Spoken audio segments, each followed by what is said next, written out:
CBI ತನಿಖೆಗೆ ವಹಿಸಿ ಆಯಿತು. ಈಗ ಸಿಬಿಐ ತನಿಖೆ ಹೇಗೆ ಸಾಗುತ್ತೆ ಅನ್ನೋದನ್ನು ನೋಡೋದಾದ್ರೆ, ರಾಜ್ಯದ ಮನವಿ ಪತ್ರ ಆಧರಿಸಿ ಕೇಂದ್ರ ಗೃಹ ಇಲಾಖೆಯಲ್ಲಿ ಸ್ವೀಕೃತಿ ಪತ್ರ ಇದೀಗ ಸಿದ್ಧವಾಗಬೇಕಾಗಿದೆ.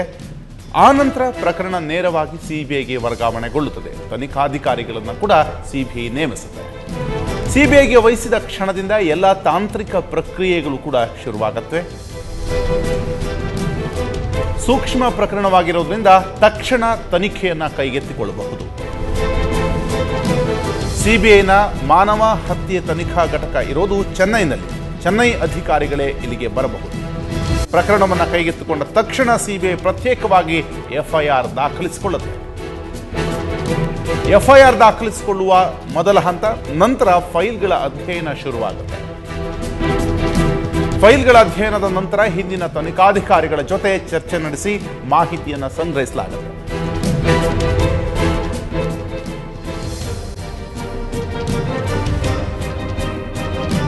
ಸಿಬಿಐಗೆ ಅಗತ್ಯ ಎನಿಸಿದ್ರೆ ಮಾತ್ರ ಸಿಐಡಿ ವರದಿಯನ್ನ ಇಟ್ಕೊಳ್ತಾರೆ. ಸಿಐಡಿ ವರದಿ ಸಮಾಧಾನ ತಾರದೇ ಇದ್ರೆ ಹೊಸದಾಗಿಯೇ ವಿಚಾರಣೆಯನ್ನ ಮುಂದುವರಿಸ್ತಾರೆ. ಫೈಲ್ಗಳ ಅಧ್ಯಯನ ಮುಗಿದ ಮೇಲೆ ತನಿಖೆ ಯಾವ ದಿಕ್ಕಿನಲ್ಲಿ ಸಾಗಬೇಕು ಅಂತ ನಿರ್ಧಾರವಾಗುತ್ತೆ. ತನಿಖೆ ಹಂತದಲ್ಲಿ ಯಾರ್ಯಾರನ್ನ ವಿಚಾರಣೆಗೆ ಒಳಪಡಿಸಬೇಕು ಎನ್ನುವುದು ತನಿಖಾಧಿಕಾರಿ ನಿರ್ಧರಿಸ್ತಾರೆ. ಪ್ರಕರಣವನ್ನ ಕೈಗೆತ್ತಿಕೊಂಡ ತಕ್ಷಣ ಸಿಬಿಐ ಪ್ರತ್ಯೇಕವಾಗಿ ಎಫ್ಐಆರ್ ಅನ್ನ ದಾಖಲಿಸಿಕೊಳ್ಳುತ್ತೆ. ಸಿಬಿಐಗೆ ತನಿಖಾ ಸ್ವಾತಂತ್ರ್ಯವಿದ್ರೂ ಕಾನೂನಿನ ಅಡಿಯಲ್ಲಿಯೇ ವಿಚಾರಣೆ ನಡೆಸುತ್ತೆ. ಸಿಆರ್ಪಿಸಿ 178/3 ಅಡಿಯಲ್ಲಿಯೇ ಸಿಬಿಐ ವಿಚಾರಣೆ ನಡೆಯುತ್ತೆ. ದೇಶದ ಎಲ್ಲಾ ತನಿಖೆ ಸಂಸ್ಥೆಗಳಿಗೂ ಈ ಸಿಆರ್ಪಿಸಿ 178/3 ಅನ್ವಯವಾಗುತ್ತೆ. ಸಿಬಿಐ ಅಂದ ಮಾತ್ರಕ್ಕೆ ಬೇರೆ ನಿಯಮಗಳ ಅಡಿಯಲ್ಲಿ ತನಿಖೆ ನಡೆಸಲಿಕ್ಕೆ ಸಾಧ್ಯ ಇಲ್ಲ. ಆದರೆ ಸಿಬಿಐ ತನಿಖೆ ಇತರ ತನಿಖಾ ಸಂಸ್ಥೆಗಳಿಂದ ಭಿನ್ನ ಮತ್ತು ಸೂಕ್ಷ್ಮವಾಗಿ ಮುಂದುವರಿಯುತ್ತೆ. ಪ್ರಕರಣವನ್ನ ಸೀಮಿತವಾಗಷ್ಟೇ ನೋಡದೆ ಎಲ್ಲಾ ಕೋನಗಳಿಂದಲೂ ಕೂಡ ತನಿಖೆ ನಡೆಸುತ್ತೆ. ಪ್ರಕರಣದ ಪ್ರಾಥಮಿಕ ಅಧ್ಯಯನದ ನಂತರ ಸಿಬಿಐ ನ್ಯಾಯಾಲಯಕ್ಕೆ ಮಾಹಿತಿಯನ್ನು ಕೊಡಬೇಕು. ಸಿಬಿಐ ನ್ಯಾಯಾಲಯಕ್ಕೆ ಮಾಹಿತಿ ಕೊಟ್ಟ ಮೇಲೆ ತನಿಖೆಯ ಕಾರ್ಯಾಚರಣೆ ಶುರುವಾಗುತ್ತೆ. ಸಿಆರ್ಪಿಸಿ 178/3 ಅಡಿಯಲ್ಲಿಯೇ ಸಿಬಿಐ ವಿಚಾರಣೆಯನ್ನ ನಡೆಸುತ್ತೆ.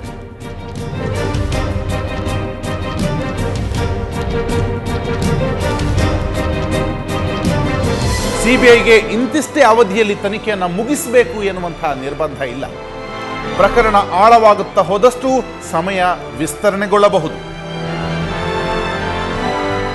ನ್ಯಾಯಾಲಯವೇನಾದರೂ ಮಾಹಿತಿ ಕೇಳಿದ್ರೆ ಕೊಡಬೇಕಾಗತ್ತೆ. ತನಿಖೆಯ ಪ್ರಗತಿಯ ಹಂತವನ್ನ ಇದು ನ್ಯಾಯಾಲಯಕ್ಕೆ ವಿವರಿಸಲೇಬೇಕು. ಪ್ರಧಾನಿ ಕೇಂದ್ರ ಗೃಹ ಸಚಿವಾಲಯದ ವ್ಯಾಪ್ತಿಯಲ್ಲಿದ್ದರೂ ಅವರಿಗೆ ಮಾಹಿತಿ ಕೊಡಬೇಕಾದ ಅಗತ್ಯ ಇಲ್ಲ. ಈಗಿನ ಟೆಕ್ನಾಲಜಿಯಲ್ಲಿ ಸಾಕ್ಷ್ಯ ನಾಶಪಡಿಸುವುದು ಸಾಧ್ಯ ಇಲ್ಲ. ಸಾಕ್ಷಿ ನಾಶ ಮಾಡಿದ್ರೂ ಸಾಕ್ಷಿ ನಾಶದ ಕುರುಹುಗಳಂತೂ ಇರುತ್ತೆ. ವೈಜ್ಞಾನಿಕ ತನಿಖಾ ವಿಧಾನ ಗೊತ್ತಿಲ್ಲದವರಷ್ಟೇ ಸಾಕ್ಷ್ಯ ನಾಶಕ್ಕೆ ಕೈ ಹಾಕಬಹುದು. ಪೊಲೀಸ್ ಅಧಿಕಾರಿಗಳು ಸಾಕ್ಷಿ ನಾಶಕ್ಕೆ ಕೈ ಹಾಕಿದ ಪ್ರಕರಣಗಳು ಅಪರೂಪದಲ್ಲಿಯೇ ಅಪರೂಪ. ಒಂದು ವೇಳೆ ಸಾಕ್ಷಿ ನಾಶವಾಗಿದ್ರೂ ಪತ್ತೆ ಹಚ್ಚಲು ಸಾಧ್ಯವಾಗುತ್ತೆ.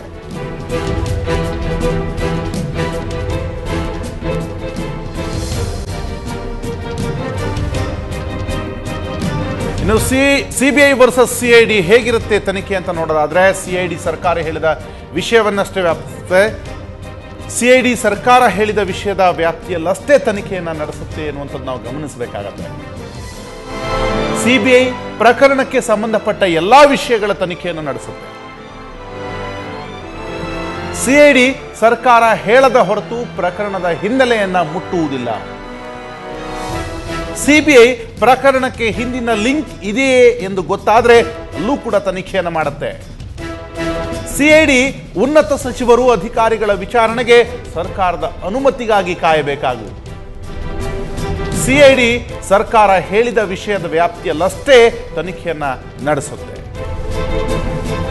ಸಿಬಿಐ ಅಗತ್ಯ ಬಿದ್ದರೆ ಸಚಿವರು ಮತ್ತು ಮುಖ್ಯ ಕಾರ್ಯದರ್ಶಿಯನ್ನು ಕೂಡ ವಿಚಾರಣೆ ಮಾಡಬಹುದು.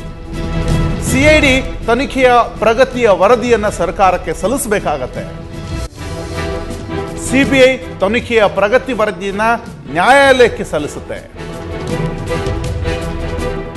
ಸಿಐಡಿ ವಿಚಾರಣೆಗೆ ಬಾರದೇ ಇದ್ರೆ ಬಲವಂತವಾಗಿ ವಿಚಾರಣೆ ನಡೆಸಲಿಕ್ಕೆ ಬರೋದಿಲ್ಲ. ಸಿಬಿಐ ವಿಚಾರಣೆಗೆ ಸ್ಪಂದಿಸದಿದ್ರೆ ಸಮನ್ಸ್ ಕೊಟ್ಟು ಕರೆಸಿಕೊಳ್ಳುವ ಅಧಿಕಾರ ಇದೆ. ಸಿಐಡಿ ಸರ್ಕಾರದ ಅನುಮತಿ ಇಲ್ಲದೆ ಸಚಿವರು, ಉನ್ನತ ಅಧಿಕಾರಿಗಳ ವಿಚಾರಣೆ ಮಾತ್ರ ಮಾಡಲಿಕ್ಕೆ ಸಾಧ್ಯ ಆಗೋದಿಲ್ಲ. ಆದರೆ ಸಿಬಿಐ ಯಾರನ್ನೇ ವಿಚಾರಣೆ ಮಾಡಲು ಕೋರ್ಟ್ ಅನುಮತಿಯೊಂದೇ ಅದಕ್ಕೆ ಸಾಕಾಗತ್ತೆ. ಸಿಐಡಿ ಗೃಹ ಸಚಿವರು ಸಿಎಂಗೆ ತನಿಖೆಯ ಪ್ರಗತಿಯ ವಿವರವನ್ನು ನೀಡಬೇಕು. ಆದರೆ ಸಿಬಿಐ ಕೋರ್ಟ್ ಹೊರತುಪಡಿಸಿ ಪ್ರಧಾನಿಯೇ ಕೇಳಿದ್ರೂ ವಿವರಣೆ ಕೊಡುವ ಅಗತ್ಯವಿಲ್ಲ. ಸಿಐಡಿಯಿಂದ ಘಟನೆಯ ಪ್ರಾಥಮಿಕ ವರದಿಯನ್ನ ಪಡೆಯಬಹುದು.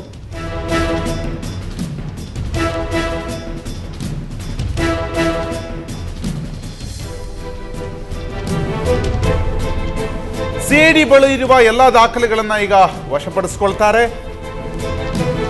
ವಿಕ್ಟೋರಿಯಾ ಆಸ್ಪತ್ರೆಯಿಂದ ಪೋಸ್ಟ್ ಮಾರ್ಟಮ್ ನಡೆಸಿದ ವಿಡಿಯೋವನ್ನು ಕೂಡ ಪಡಿತಾರೆ.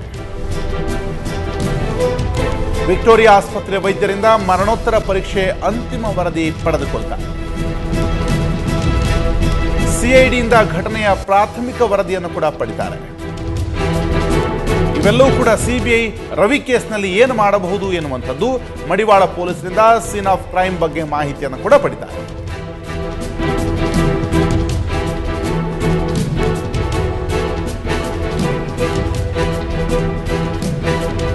ರವಿ ದೇಹದಿಂದ ಸಂಗ್ರಹಿಸಲಾದ ಮಾದರಿಗಳನ್ನು ವಿಶೇಷ ಲ್ಯಾಬ್ಗೆ ಕಳಿಸಬಹುದು.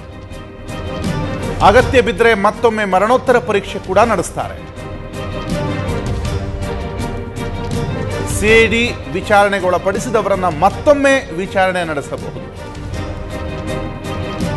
ರವಿಯವರಿಗೆ ಸಂಬಂಧಪಟ್ಟ ಎಲ್ಲಾ ದಾಖಲೆಗಳನ್ನ ವಶಕ್ಕೆ ತೆಗೆದುಕೊಳ್ತಾರೆ. ರವಿಯವರ ಪತ್ನಿ, ಮಾವ, ಕುಟುಂಬದವರ ವಿಚಾರಣೆ ಕೂಡ ಸಾಧ್ಯ.